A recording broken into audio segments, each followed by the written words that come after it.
tree and the travelers. Once, there was a huge tree with a broad trunk and innumerable branches right in the middle of a dry land. The tree gave rest and shelter to hundreds and thousands of travelers. Being located near 4 towns and many villages, the tree was an ideal meeting point for travelers.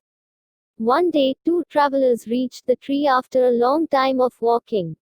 Their destination was one of the towns nearby. It was a hot and sunny day, and the travelers were very happy to take a rest under the tree. Exhausted, they slumped under the tree. They slept for a while, enjoying the cool shade and the soft breeze. After a while, one of the travelers got hungry. They had no food with them. The hungry traveler looked up at the tree to see if there was any fruit. Finding none, he began to curse the tree.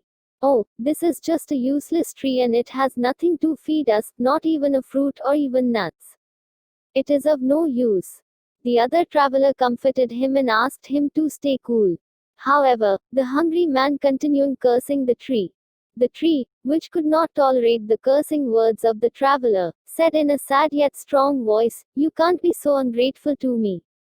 Just think of your condition when you reached here in the hot and dry sun. I offered you a cool and comfortable place to rest and sleep with a soothing breeze.